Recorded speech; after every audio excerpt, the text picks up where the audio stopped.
देखिए बच्चों, बात कर रहा हूँ, बोलो नहीं,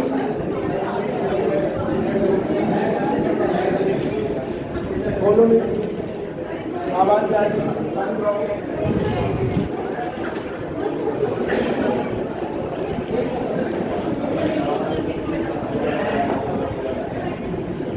दरवाजा बंद कर देना आपसे।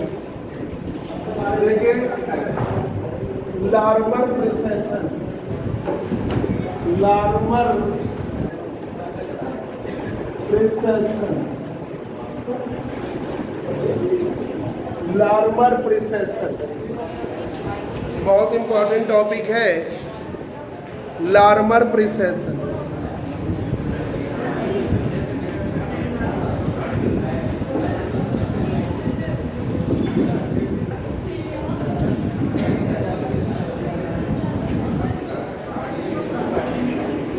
लार्मर प्रिसेशन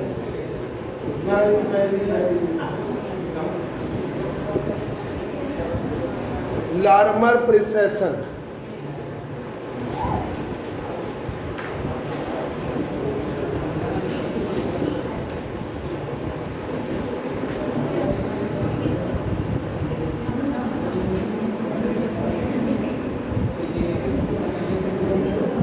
देखिए, effect of magnetic field on the motion of electron. बस अब इधर ध्यान दो, इतना करो। इफेक्ट ऑफ मैग्नेटिक फील्ड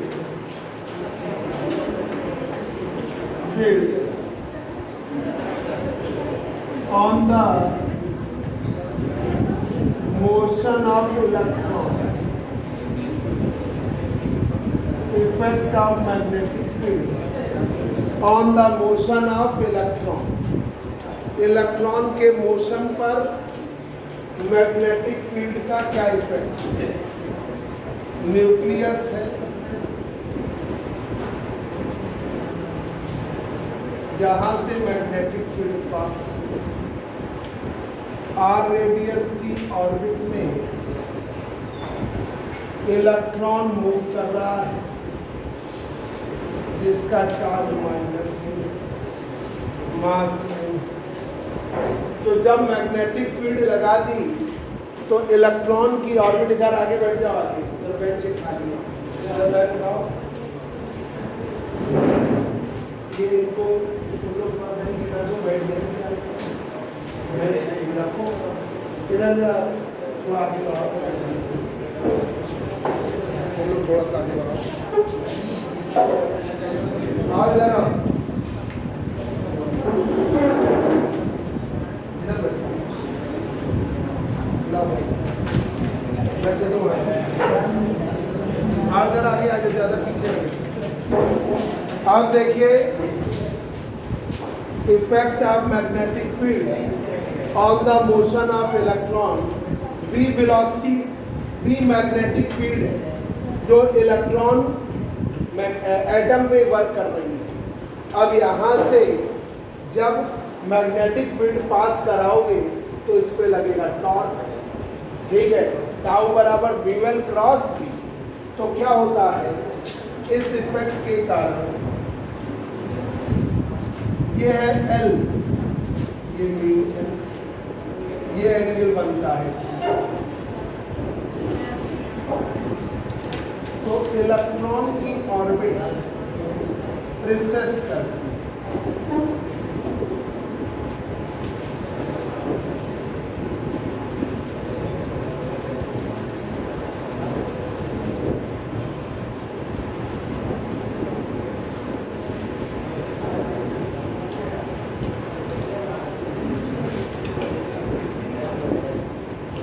शांत रहो, आवाज जाएगी, हम लीड नहीं लगाएंगे। लीड लगाने से वो टूट जाता है, गिर जाते हैं।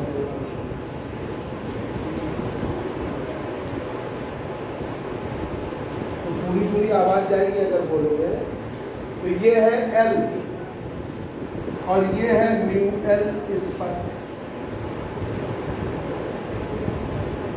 अब मैग्नेटिक फील्ड लगाने से L प्लस DL हो गया। एंगुलर मोमेंटम में थोड़ी वृद्धि होगी, लगा एंगुलर मोमेंटम में थोड़ी वृद्धि होगी। और वो कितनी चेंज आ जाती है?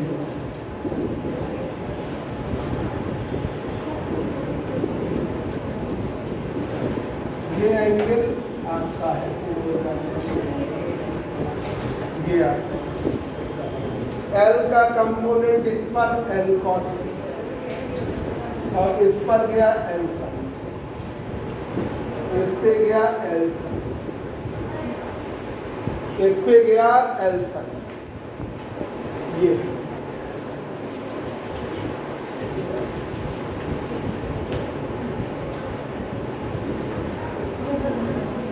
तो ये है एल, एंगुलर मोमेंटम ये एल है, एल के ही अलोंग म्यू एल। एल और म्यू एल दोनों एक ही लाइन ऑफ एक्शन पे वर्क कर रहे हैं पर अपोजिट डायरेक्शन। एल का कंपोनेंट एल कॉस थीटा, ये कंपोनेंट एल साइन, ये ओमेगा एल डी, ठीक है।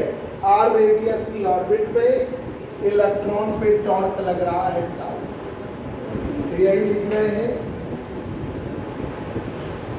When electron moving around the nucleus, when magnetic field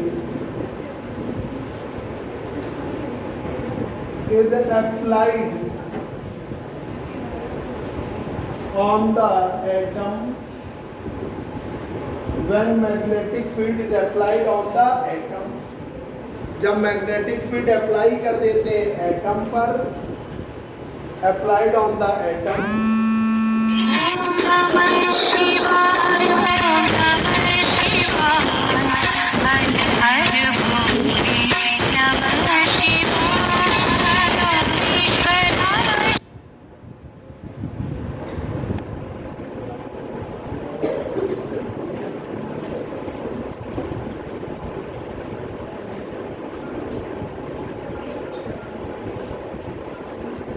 then electron experiences a torque, experiences a torque, electron experiences a torque, electron experience करता है torque का, experiences a torque, जो electron है experience करता है torque का,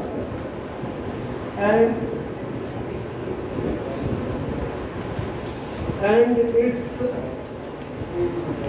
orbit is precesses, खिंचती है, precesses या खिंचती है about the direction of magnetic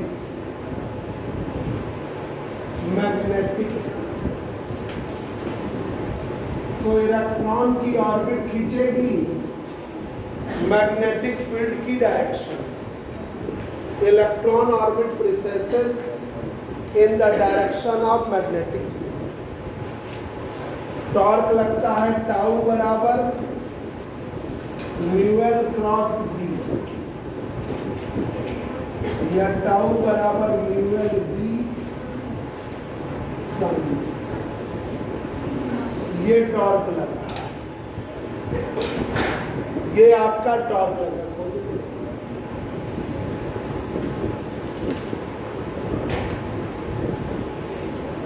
बंद कर दो, नहीं लगा। ये टॉर्क लग रहा है, तो when magnetic field is applied on the atom, then electron experiences a torque. Electron experience कर रहा है एक टॉर्क, जो ऑर्बिट में इलेक्ट्रॉन मूव कर रहा है उस पर एक टॉर्क लगा, उस टॉर्क को एक्सपीरियंस करता है।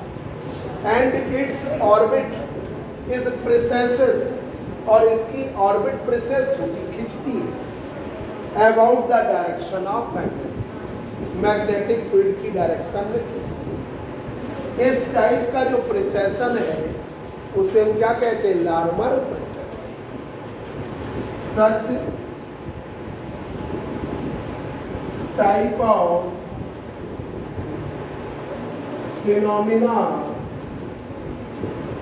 of precession इस टाइप का जो प्रिसेशन का फिनोमिना है, खींचने का phenomena is known as Larmor precession. Larmor precession. और ये चेंज फ्रीक्वेंसी को हम क्या कहते हैं? Larmor frequency. और जो चेंज फ्रीक्वेंसी है उसे हम कहते हैं Larmor frequency.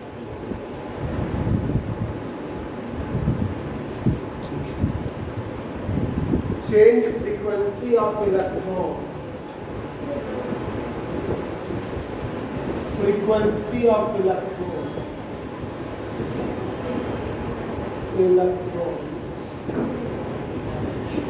is known as Larmor. Larmor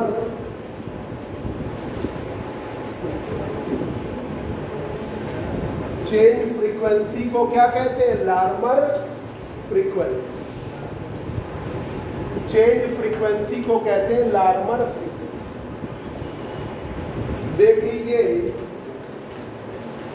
rate of change of angular momentum dl/dt को क्या कहते हैं? dl/dt को कहते हैं the rate of change of angular momentum is equal to the moment of force। मालूम है rate of change of बोलो भाई orbital angular momentum is equal to the torque।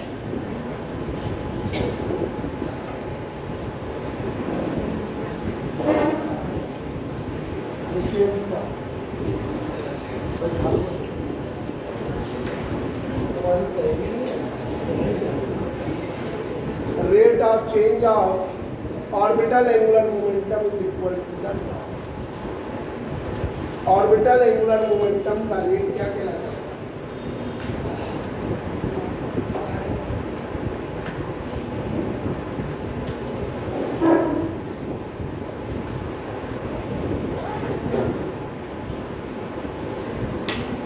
Torque के बराबर।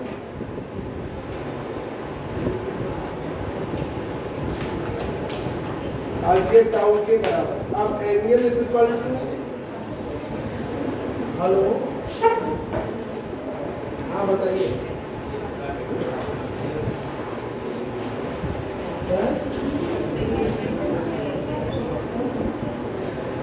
क्या कर रहे हैं? अच्छा, अभी है ना सुबह 12 बजे यूनिवर्सिटी में है। हम अभी आपको वही नहीं बोलना है।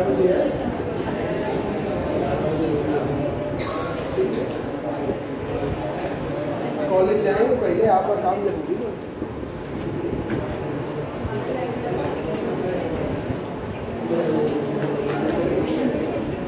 वही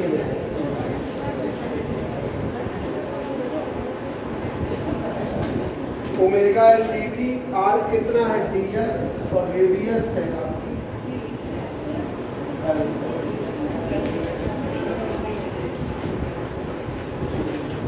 रेडियस है एल से। जल्दी से देखिए इधर से,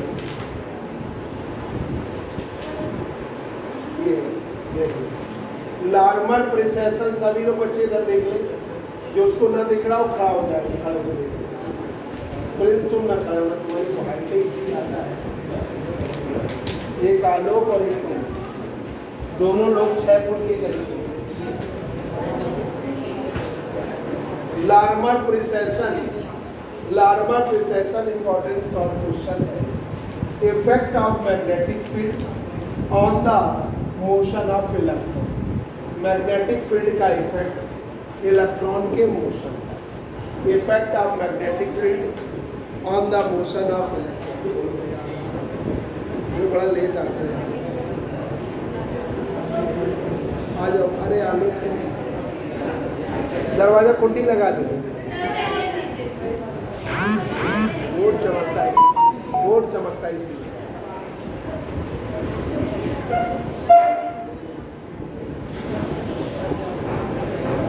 आलोक इधर जल्दी से देखो, लार्मर प्रिसेशन दिख रहा है, Larmor precision effect of magnetic field on the motion of electron, electron के मोशन पर मैग्नेटिक फील्ड का इफेक्ट। तो ये देखिए इलेक्ट्रॉन ऑर्बिट में मूव कर रहा है तो टॉर्क टाउ लग रहा है, आर रेडियस है, ठीक है। तो यहाँ पर when magnetic field is applied on the atom, magnetic field को इलेक्ट्रॉन पे तो लगाए नहीं, एटम पे लगाते हैं, then electron experiences torque. Electron किसको एक्सपीरियंस करता है? टॉर्क। और टाउ बराबर म्यूएल क्रॉस, टाउ बराबर म्यूएल क्रॉस या टाउ बराबर म्यूएल वी साइन, ठीक है। तो then electron experiences torque and its orbit is precesses, और इसकी ऑर्बिट जो है खिंचती है, precesses about the direction of magnetic field की डायरेक्शन में इसकी ऑर्बिट खींचती है, ठीक है। और वो टाउ बराबर क्या है? म्यूएल क्रॉस। अब म्यूएल और बी के बीच का एंगल क्या है? बी ए और म्यूएल बी ए। तो म्यूएल और बी के बीच का एंगल क्या है? तो ये टाउ का मान हो गया, क्रॉस प्रोडक्ट है तो म्यूएल बी साइन। अब देखिए such type of phenomena of precession, precession का ये जो फिनोमिना है उसे क्या कहते हैं? Larmor precession, Larmor precession. Change frequency of electron is known as Larmor frequency. अब आ जाइए प्रूफ पर, dl अपॉन dt किसके बराबर था? The rate of change of angular momentum था, rate of change of orbital angular momentum. Angle is equal to arc upon dt, angle है omega L, arc क्या है? dl। भाई ये था l, ये बढ़ गया l प्लस dl, तो ये आर्क, तो एंगल आर्क अपॉन रेडियस, तो आर्क dl और रेडियस l, ठीक है। फोटो खींच लो, नोट करने में टाइम लगेगा, फोटो खड़े होकर खींच लो, सही है। तो बीच में मोबाइल भी है ना लगा, इसलिए आप भाई सही। अब देखिए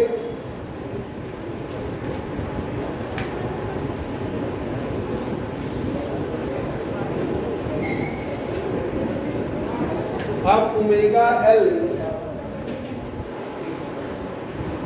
dl upon one upon L sine, omega L dl upon dt upon L sine. dl upon dt को क्या कहते हैं? Tau, tau upon tau upon L, ठीक है, टाउ अपॉन एल। टाउ की value म्यूएल B sine theta,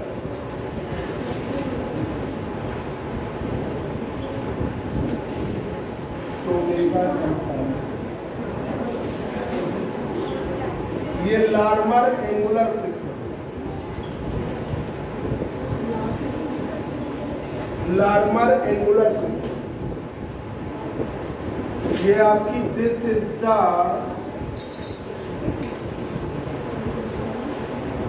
Larmor angular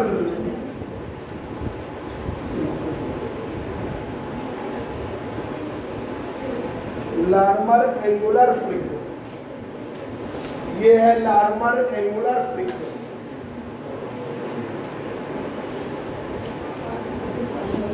Larmor angular frequency. अब frequency निकाल लिया जाए।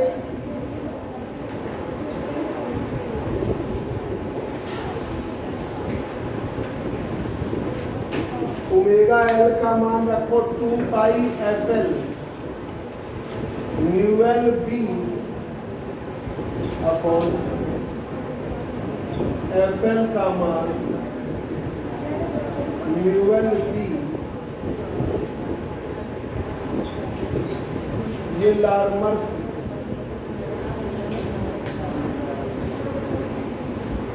This is the Larmor frequency. This is the Larmor frequency.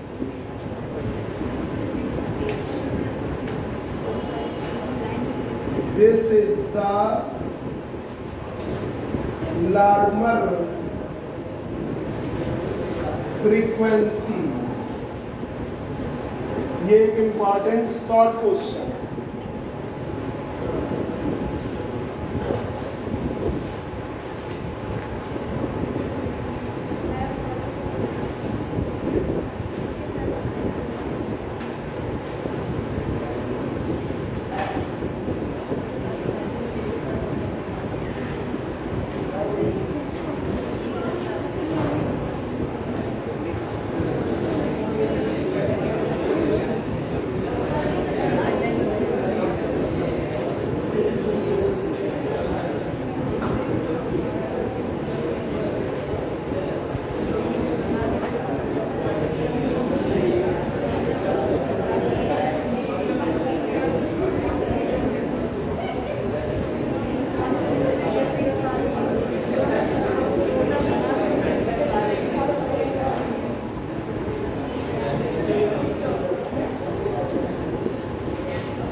Amarnath देख लिया।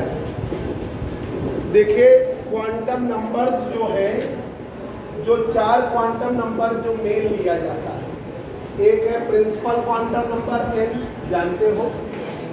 एक है आपका azimuthal quantum number, orbital quantum number l, आप जानते हो।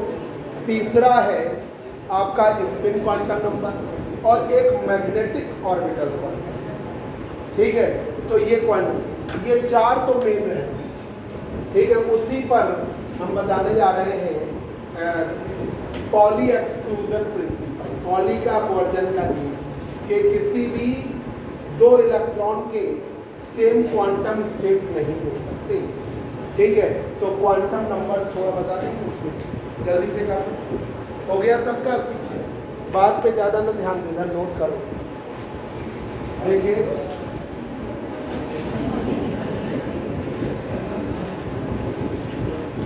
पॉली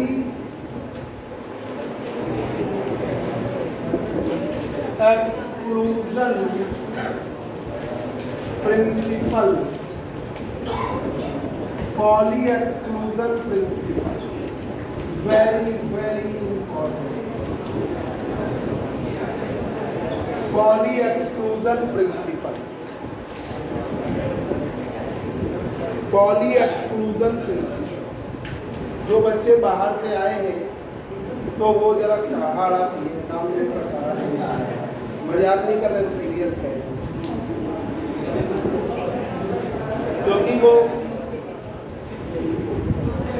जो सीजन चेंज हो रहा है तो ऑब्वियसली, शांत रहिए, सीजन चेंज हो रहा है तो ऑब्वियसली क्या होगा, जब बुखार उखार आएगा तो आपको लगे कहीं कोविड तो नहीं हो गया, तो थोड़ा सा अभी इधर इफेक्ट भी दिख रहा है लोग।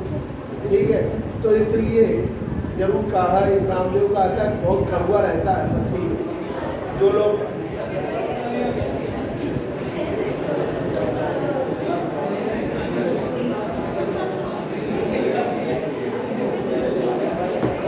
देखिए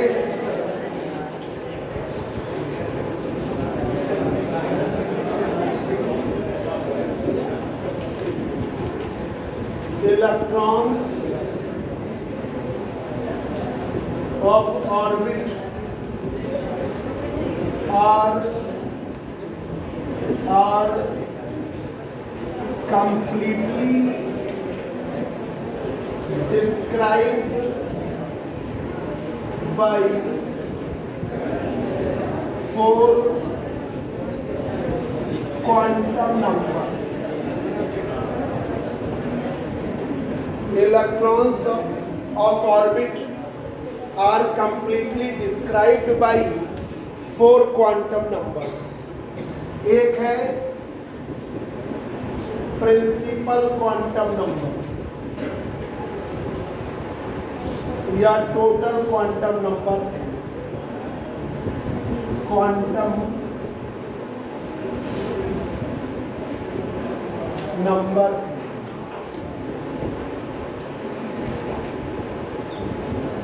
प्रिंसिपल और total quantum number n।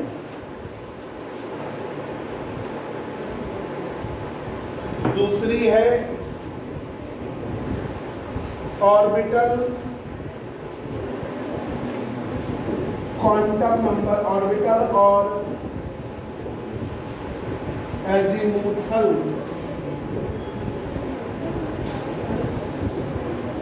Quantum number है,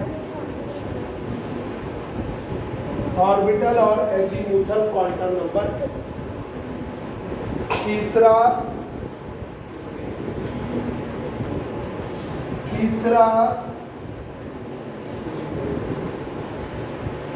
magnetic orbital quantum number m।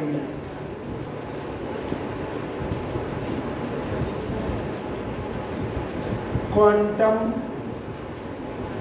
Number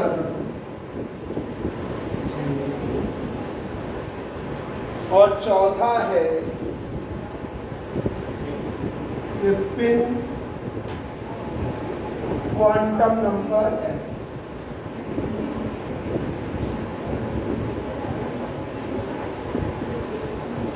spin quantum number s।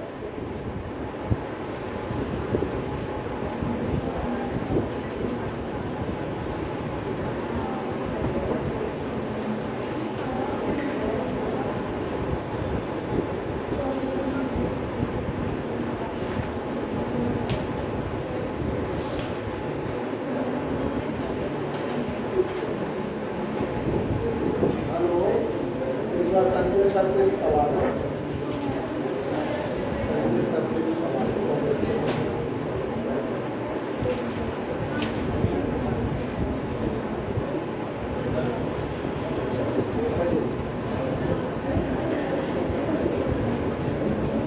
तो आप एक फोन कर दो।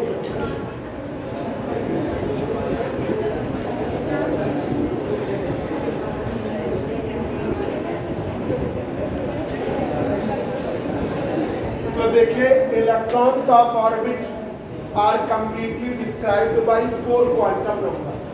जो इलेक्ट्रॉन्स हैं ऑर्बिट के वो कंप्लीटली डिस्क्राइब किए जाते हैं फोर क्वांटम नंबर, प्रिंसिपल और टोटल क्वांटम नंबर। वैसे तो सात है, ऑर्बिटल का भी orbit magnetic orbital quantum number हो गया, स्पिन का भी स्पिन मैग्नेटिक क्वांटम नंबर हो गया, total quantum number, total angular momentum का भी एक क्वांटम नंबर बन जाता है।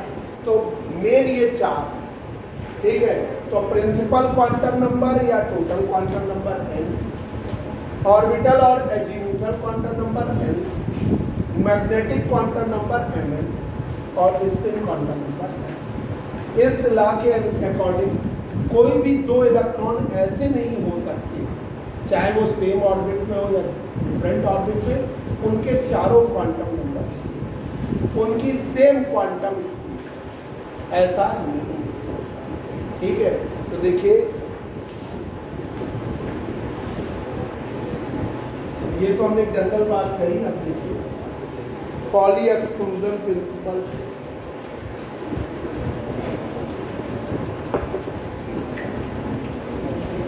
according to Pauli's exclusion principle, according to Pauli exclusion principle.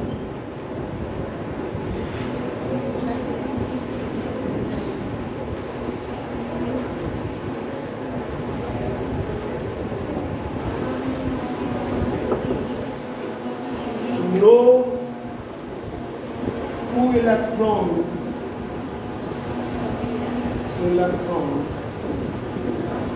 having the same quantum state. No two electrons having the same quantum state. No two electrons having the same quantum state.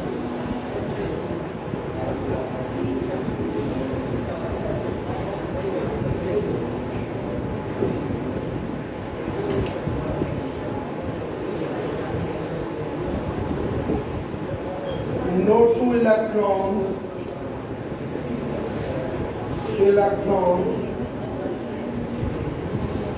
having the same values of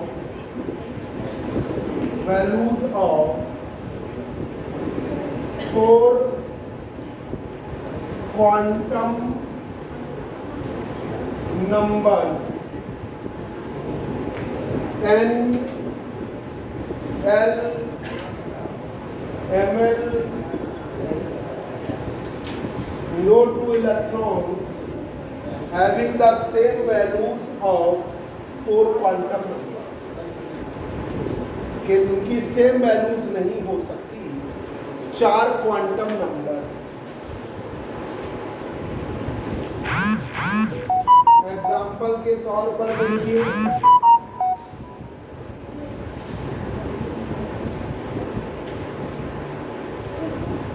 for example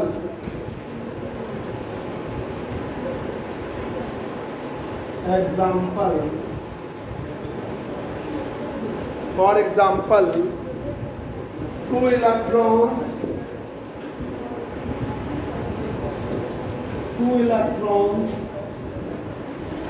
दो electrons हैं, 2 electrons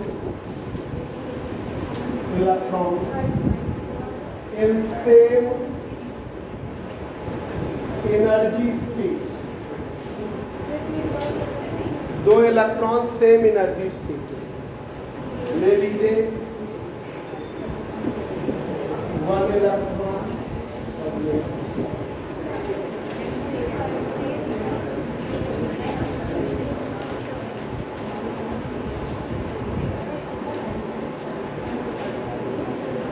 इनके लिए principal quantum number सी, दोनों electron के लिए principal quantum number C. Orbital quantum number 0 से n-1 होता है तो 0 हो जाए। दोनों के लिए ml की वैल्यू भी 0 हो जाएगी, -L2+। ठीक है, तो ये 3 चीजें तो सेम आ गई, तीनों वैल्यूज तो सेम आ गई। तो इस स्थिति में इसके लिए +1/2 होगा, तो दूसरे इलेक्ट्रॉन के लिए अगर एक इलेक्ट्रॉन के लिए क्लॉकवाइज स्पिन होगा तो दूसरे के लिए ये अंतर +1/2 होगा तो दूसरे के लिए माइनस, तो स्पिन माइनस है। एक इलेक्ट्रॉन ये क्लॉकवाइज स्पिन कर रहा होगा तो ये एंटी क्लॉकवाइज स्पिन।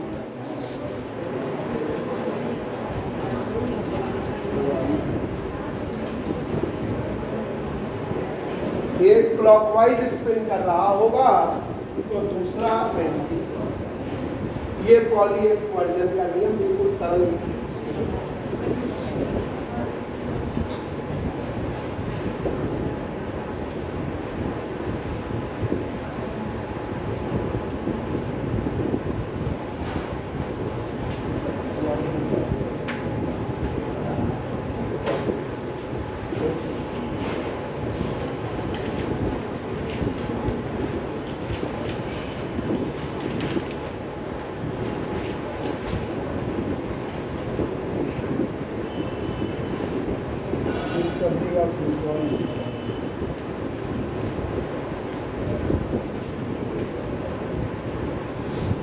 देखिए Pauli exclusion principle, electrons of orbit, जो इलेक्ट्रॉन्स हैं ऑर्बिट के, are completely described by 4 quantum number. उन्हें हम डिस्क्राइब कर सकते हैं 4 क्वांटम नंबर्स।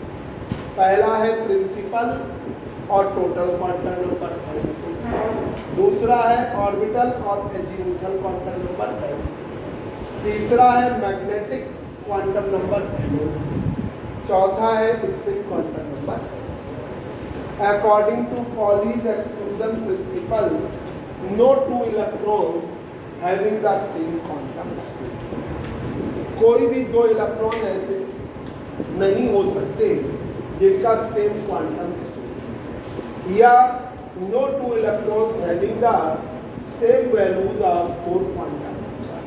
कोई भी 2 इलेक्ट्रॉन नहीं हो सकते जिनके चारों quantum numbers N, L, Ml और S।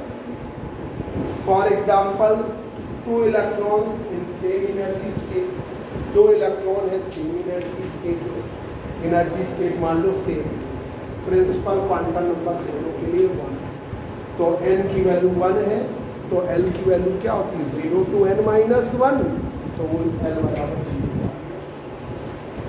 Ml की वैल्यू भी 0 आ गई, तो ये 3 तो सेम आ गए। तो इनके लिए स्पिन एक के लिए क्लॉकवाइज होगा तो दूसरा एक अगर क्लॉकवाइज स्पिन कर रहा होगा उस समय दूसरा वाला, मतलब चारों किसी भी हालत में सेम। अब आइए डिस्कवरी ऑफ ड्यूट्रॉन 1h2 या ड्यूटीरियम। 1h1 को कहते हैं प्रोटियम, और 1h1 को प्रोटियम, और 1h2 को क्या कहते हैं ड्यूटीरियम, और 1h3 को कहते हैं ट्राइटियम। तो जो हम हाइड्रोजन की बात करते हैं वो 1h1। अभी तक जब ये बोर मॉडल दिया गया तो 1h1 ही बात हो रही।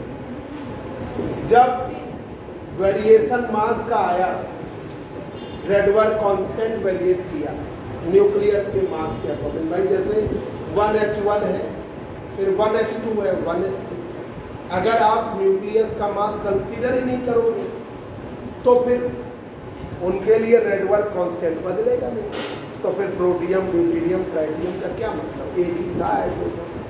ठीक है, जब हमने न्यूक्लियस का मास कंसीडर किया तो उससे ये डिस्कवरी की। तो हेडिंग डालिए discovery of deuterium 1h2।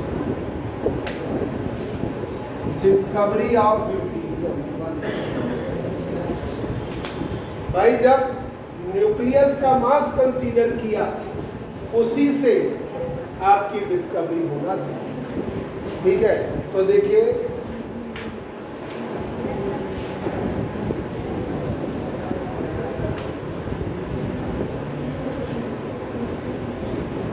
if we consider the mass of nucleus,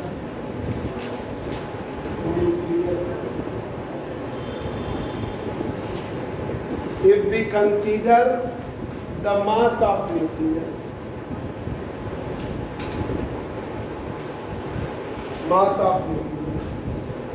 then Rydberg constant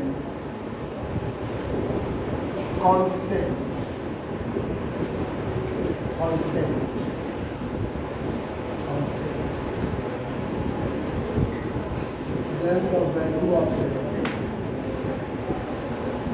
value of Rydberg constant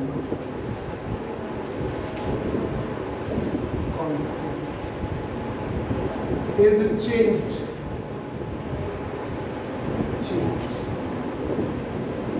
Then the value of Rydberg constant is changed, which lead to the, and this variation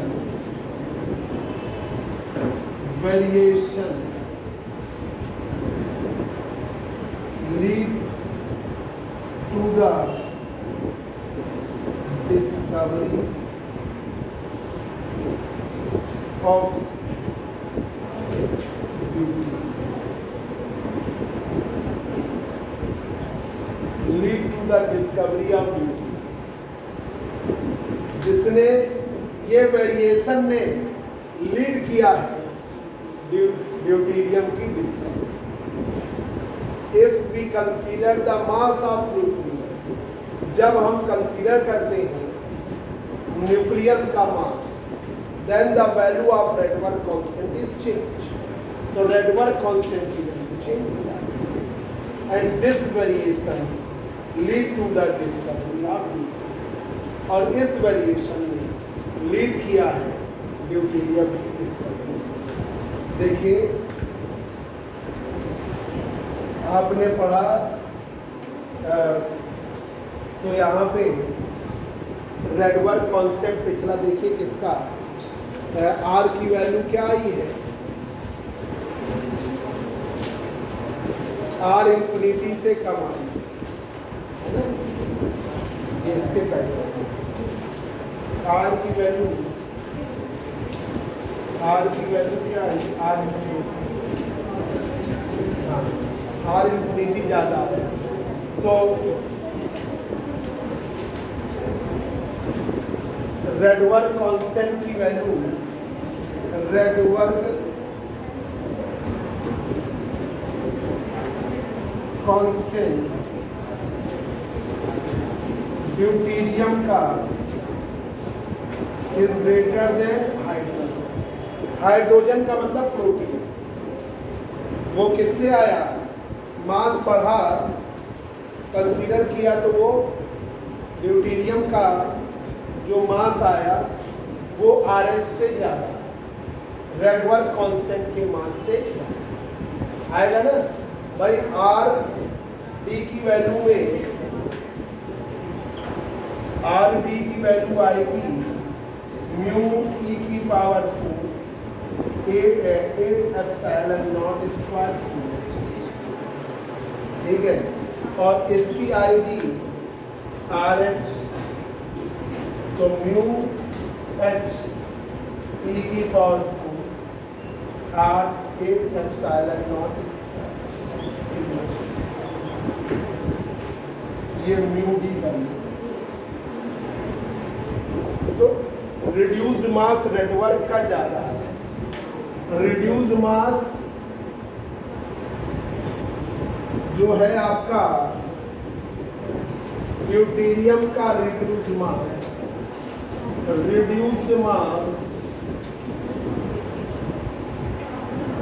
deuterium का ज्यादा आएगा. Reduced mass of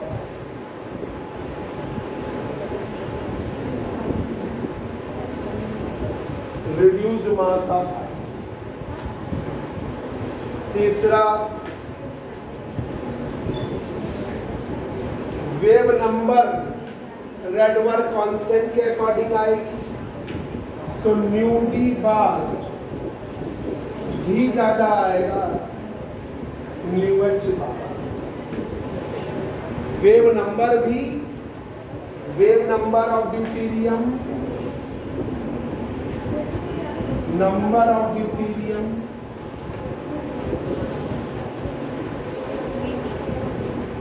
is greater than wave number of ions.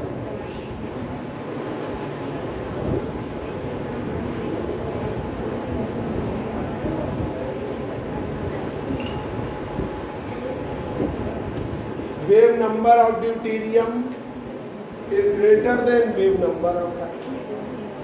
Wavelength उल्टा चलेगी. Wavelength hydrogen, बच्चों बोलो नहीं, आवाज इधर जाएगी. वेवलेंथ हाइड्रोजन की ज्यादा आएगी ड्यूटेरियम से.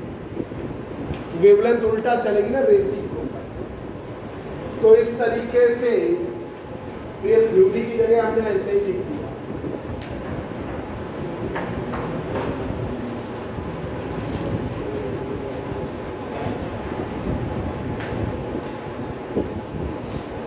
In this way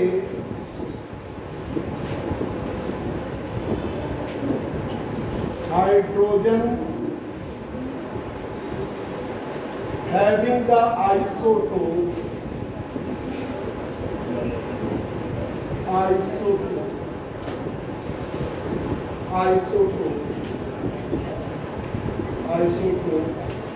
1h. Hydrogen having the isotope 1h2, hydrogen के पास आइसोटोप है 1h2, known as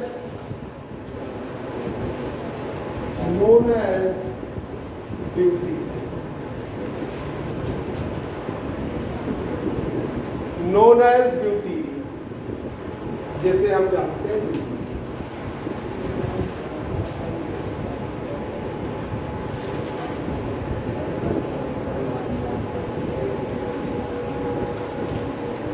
देखिए जल्दी से, डिस्कवरी ऑफ ड्यूटेरियम 1h2। तो ये देखिए, if we consider the mass of nucleus, जब हम न्यूक्लियस का मास कंसीडर करते हैं, then the value of Rydberg constant is change.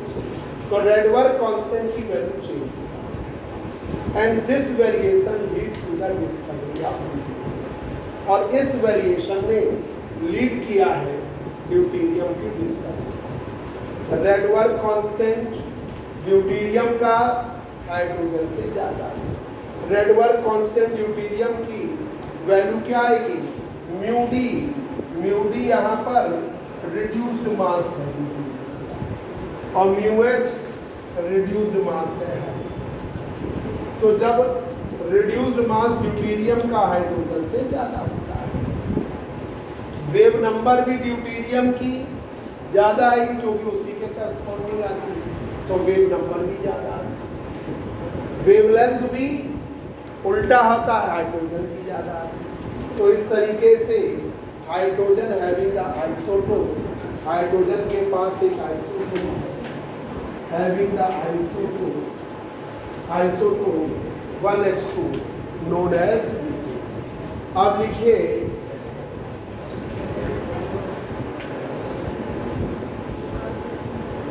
X-ray spectra, x-ray spectra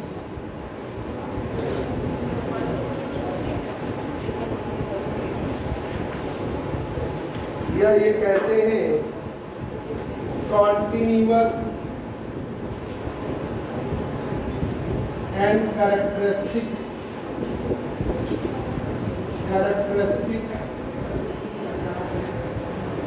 x-ray lines,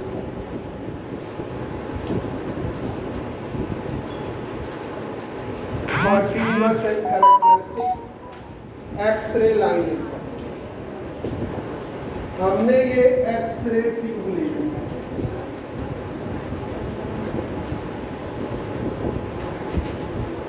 यहाँ फिलामेंट,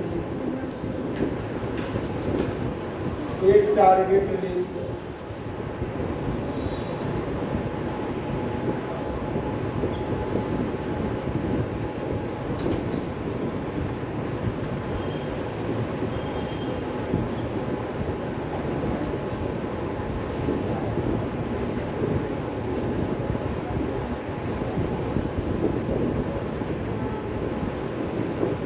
इलेक्ट्रॉन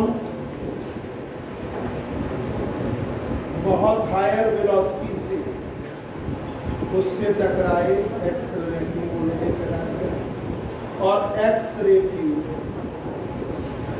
यहाँ से ये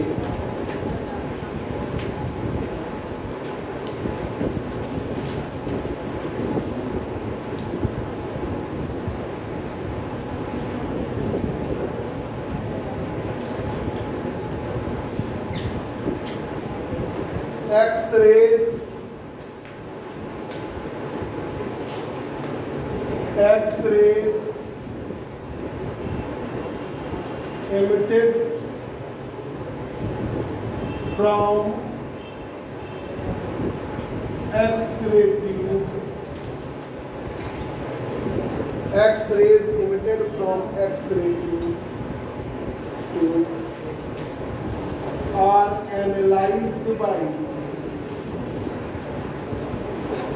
analyzed by Bragg's crystal spectrometer. Analyzed by Bragg's crystal spectrometer. तो दो प्रकार की स्पेक्ट्रा में, then X-rays having two types of X-rays के पास दो प्रकार की स्पेक्ट्रा.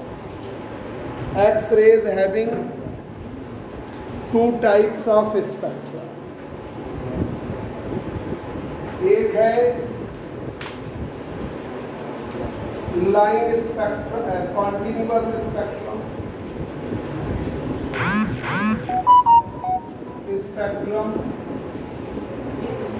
दूसरी है लाइन स्पेक्ट्रम.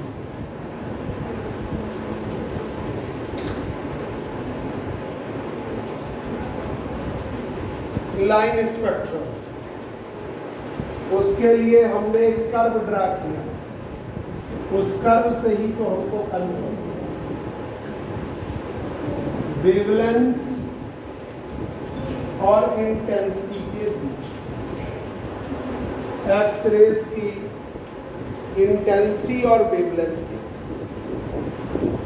तो देखिए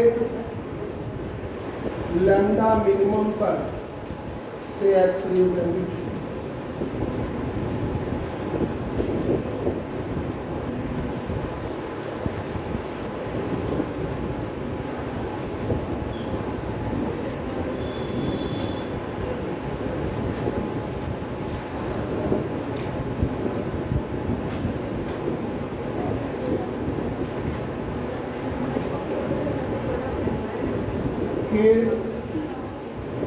सीरीज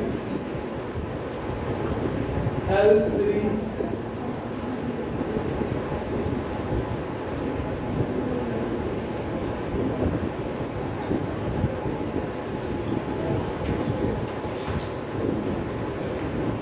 एक कैरेक्टरिस्टिक कर्व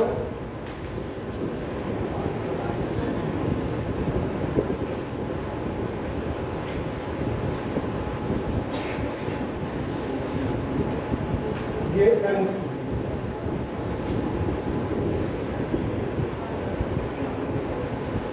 एक characteristic curve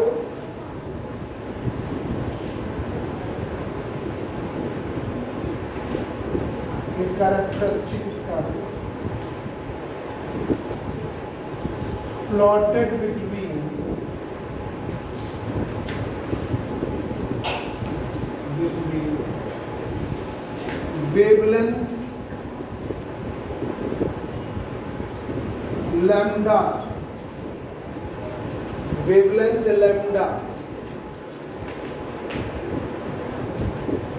wavelength lambda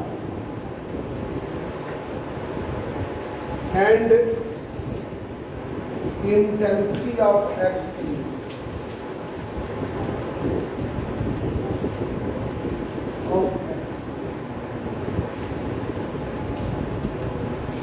a characteristic curve plotted between wavelength lambda and intensity of X-rays at constant accelerating voltage.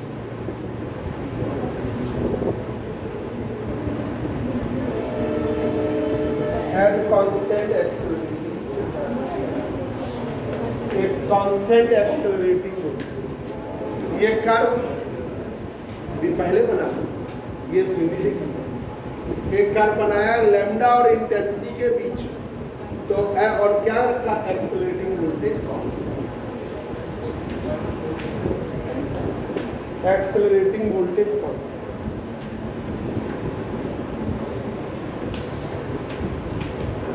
Sunday को कितने बजे तुम्हारे पास?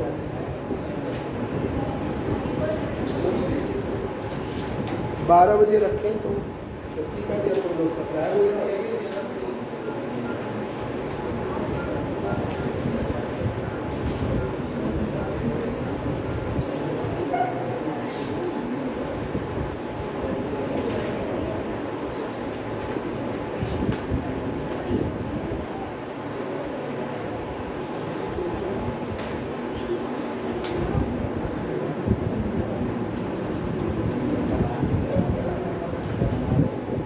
अब ये देखिए continuous spectrum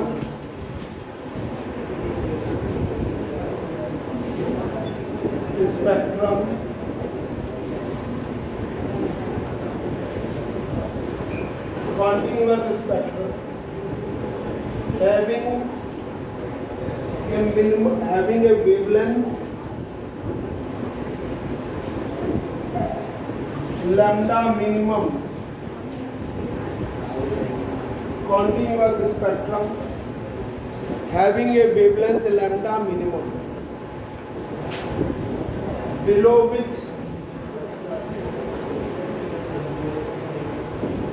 there is no radiation, below which there is no radiation, जिसके नीचे कोई रेडिएशन नहीं, known as short wavelength, known as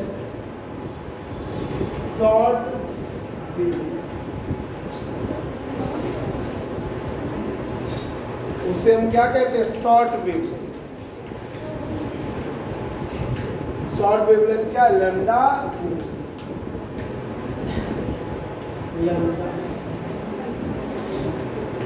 उसे हम क्या कहते हैं? Short wavelength lambda minimum. ये देखिए ये एक एक्सरे ट्यूब जो तुम एक्सरा कराते हो उसमें यही एक्सरे ट्यूब, ये एक्सरे ट्यूब है, यहाँ फिलामेंट है, ये टारगेट। इलेक्ट्रॉन एमिट हुए और बहुत हायर वेलोसिटी, ट्रेमेंडस वेलोसिटी से टारगेट से टकरा, मतलब एक स्टेशन। उसके लिए आपने एक्सेलरेटिंग वोल्टेज दे दिया 20,000 वोल्ट का, इतना हायर वोल्टेज दे दिया कि इलेक्ट्रॉन जब उस टारगेट से टकराए तो X-ray emitted from X-ray tube and are analyzed by Bragg crystal spectrometer. उन्हें एनालाइज किया गया Bragg crystal spectrometer. Then X-rays having two types of spectrum. X-rays के पास दो प्रकार के स्पेक्ट्रम, एक कॉन्टिन्यूअस स्पेक्ट्रम है, एक lambda. A characteristic curve plotted between wavelength lambda and intensity of X at constant accelerating voltage। ठीक है, कॉन्टिन्यूअस स्पेक्ट्रम ये है, ये कॉन्टिन्यूअस स्पेक्ट्रम,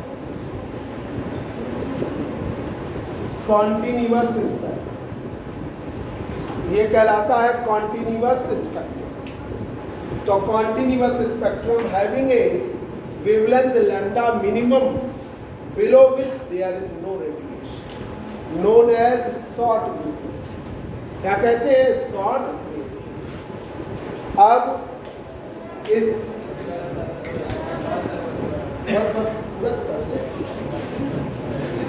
शॉर्ट वेवलेंथ जो है लैम्डा मिनिमम की, शॉर्ट वेवलेंथ लैम्डा मिनिमम, ये वाले कॉन्टिन्यूअस कैरेक्टरिस्टिक हैं।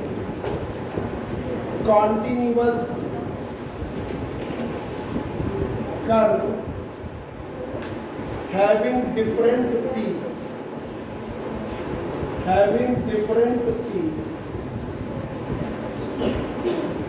उसके पास अलग अलग पीक्स होंगे, different peaks, known as different peaks at certain wavelength।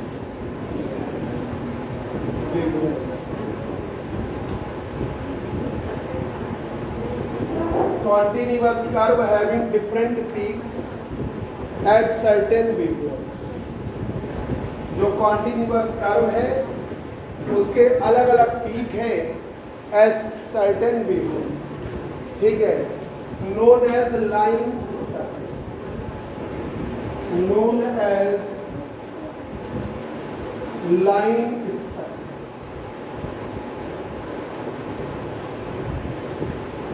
Known as line spectrum, line spectrum, ठीक है. These line spectrum are क्या है, के सीरीज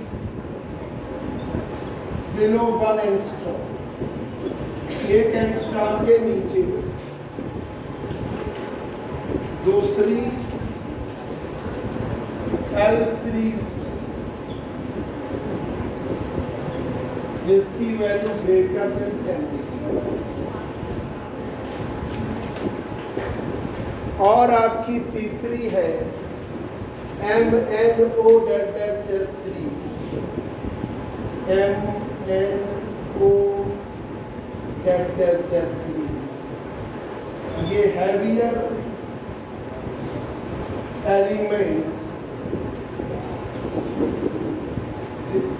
जिनके लिए जेड का मान 66 से ज़्यादा होता है, उनके लिए जेड का मान 66 से ज़्यादा होता है, उनके लिए नोट करें.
एक्स-रेज डिफ्रेक्ट करती हैं क्रिस्टल से और diffracted from the crystal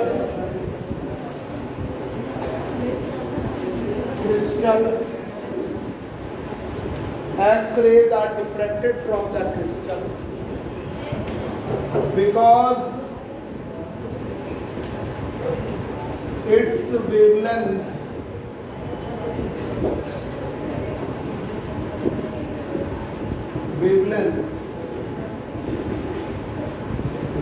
because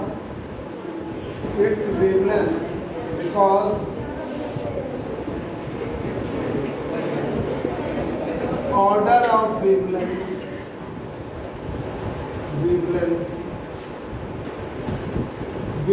का जो ऑर्डर है, X-rays are diffracted from the crystal because order of wavelength is equal to the